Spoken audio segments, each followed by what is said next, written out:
All right, well, welcome everyone to our May the 22nd reading, and we are jumping back into 1 Kings chapter 7.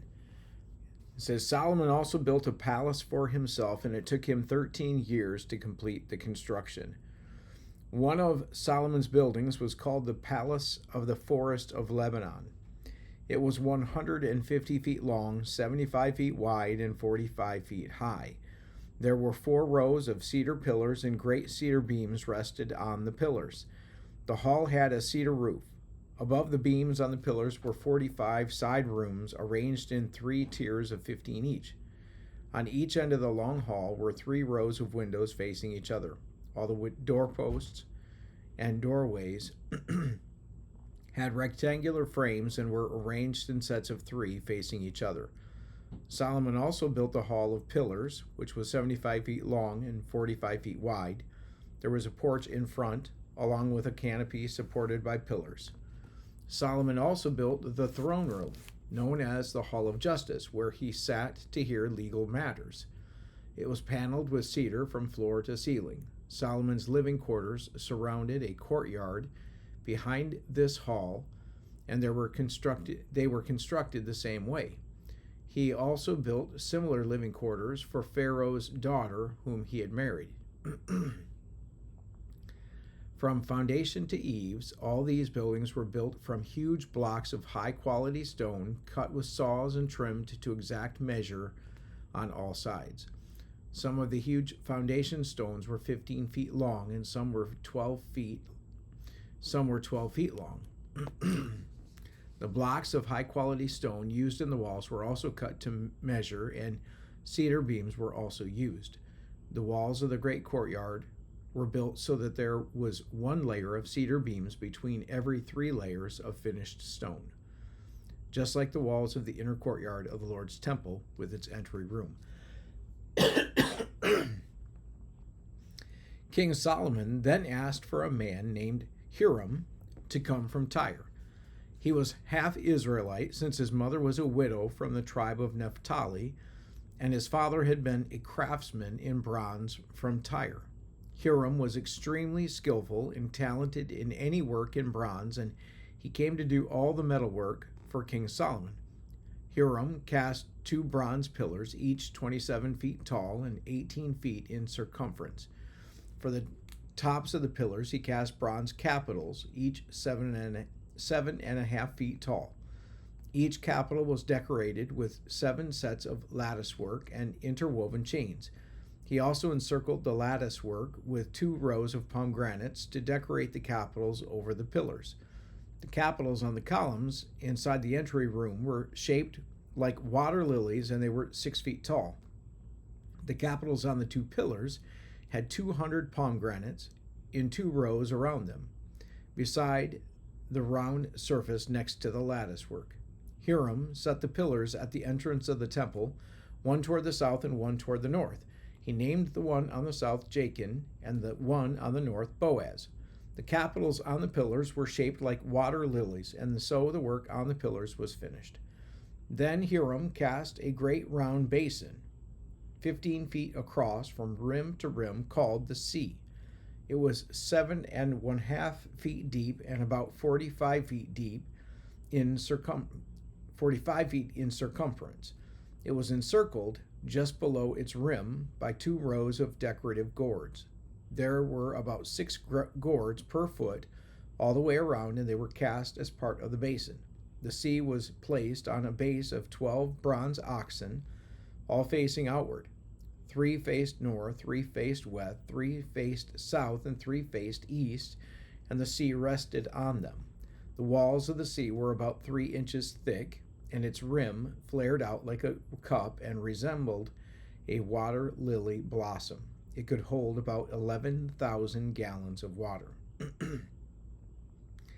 Hiram also made 10 bronze water carts, each 6 feet long, 6 feet wide, and 4.5 feet tall. They were constructed with side panels braced with crossbars. Both the panels and the crossbars were decorated with carved lions, oxen, and cherubim. Above and below the lions and oxen were wreath decorations. Each of these carts had 4 bronze wheels and bronze axles. There were supporting posts for the bronze basins at the corners of the carts. These supports were decorated on each side with carvings of wreaths. The top of each cart had a rounded frame for the basin. It projected 1.5 feet above the cart's top like a round pedestal, and its opening was 2.25 feet across. It was decorated on the outside with carvings of wreaths. The panels of the carts were square, not round.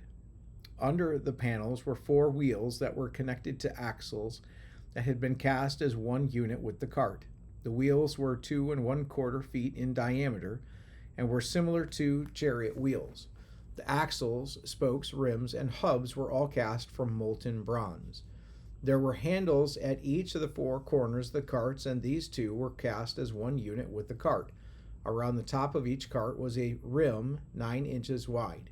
The corner supports and side panels were cast as one unit with the cart. Carvings of cherubim, lions, and palm trees decorated the panels and corner supports wherever there was room, and there were wreaths all around. All 10 water carts were the same size and were made alike, for each was cast from the same mold. Hiram also made 10 smaller bronze basins, one for each cart.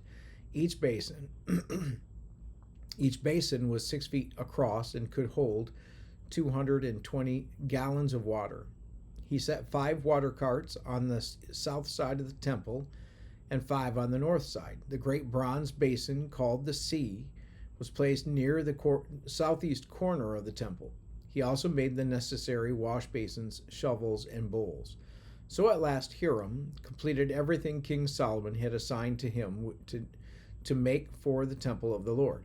The 2 pillars, the 2 bowl-shaped capitals on top of the pillars, the 2 networks of interwoven chains that decorated the capitals, the 400 pomegranates that hung from the chains on the capitals, 2 rows of pomegranates for each of the chain networks that decorated the capitals on top of the pillars, the 10 water carts holding the 10 basins, the sea, and the 12 oxen under it, the ash buckets, the shovels, and the bowls. Hiram made all these things of burnished bronze for the temple of the Lord, just as King Solomon had directed. The king had them cast in clay molds in the Jordan Valley between Succoth and Zarethan. Solomon did not weigh all these things because there were so many. The weight of the bronze could not be measured. Solomon also made all the furnishings of the temple of the Lord: the gold altar, the gold table for the bread of the presence, the lampstands of solid gold, 5 on the south and 5 on the north, in front of the most holy place, the flower decorations, lamps, and tongs, all of gold. The small bowls, lamp snuffers, bowls, dishes, and incense burners, all of solid gold. The doors for the entrances to the most holy place, and the main room of the temple with their fronts overlaid with gold. So King Solomon finished all his work on the temple of the Lord, and then he brought all the gifts his father David had dedicated, the silver, the gold, and the various articles, and he stored them in the treasuries of the Lord's temple. Okay, flip over to 2 Chronicles 3, verse 15. For the front of the temple he made 2 pillars that were 27 feet tall, each topped by a capital extending upward another 7.5 feet. He made a network of interwoven chains and used them to decorate the top of the pillars. He also made 100 decorative pomegranates and attached them to the chains. And then he set up the 2 pillars at the entrance of the temple, one to the south of the entrance and the other to the north. He named the one on the south Jachin and the one on the north Boaz. Solomon also made a bronze altar 30 feet long, 30 feet wide, and 15 feet high. Then he cast a great round basin, 15 feet across from rim to rim, called the sea. It was 7.5 feet deep and about 45 feet in circumference. It was encircled just below its rims by 2 rows of figures that resembled oxen. There were about 6 oxen per foot all the way around, and they were cast as part of the basin. The sea was placed on a base of 12 bronze oxen, all facing outward. 3 faced north, 3 faced west, 3 faced south, and 3 faced east. And the sea rested on them.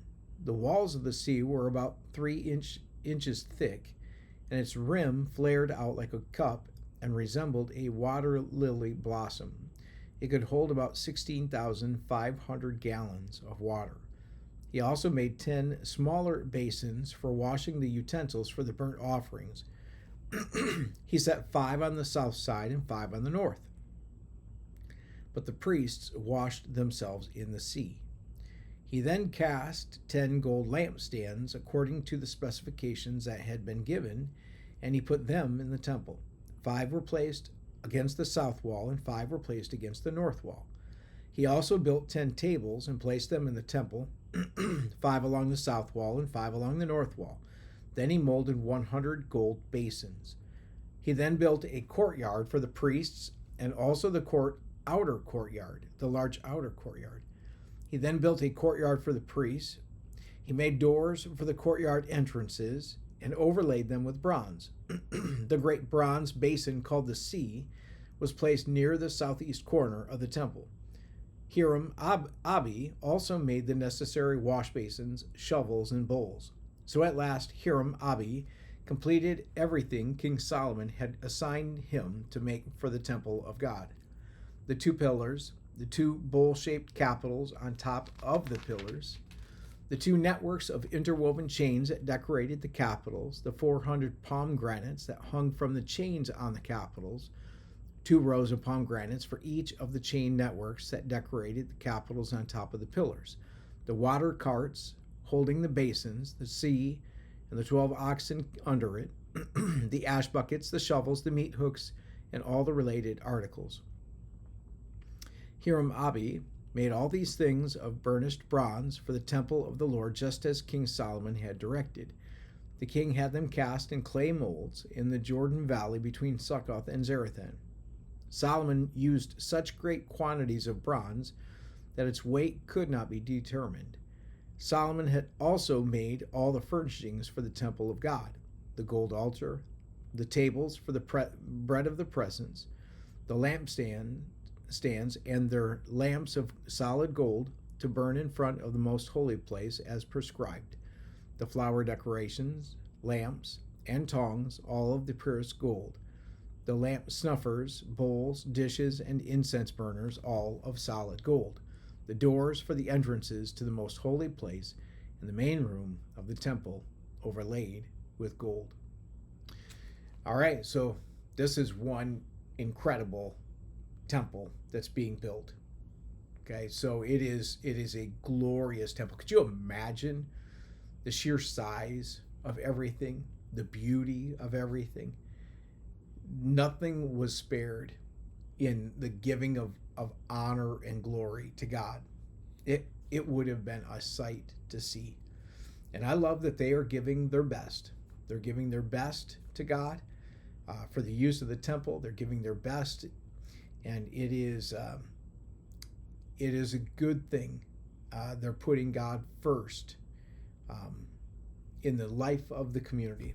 And so we'll learn more tomorrow as we jump in and we learn more about this temple that is being built by Solomon. Remember, God told David, you can't build it. You're a man of war. Your son Solomon's going to be a man of peace, and he's the one that's going to be the one who builds a temple for me.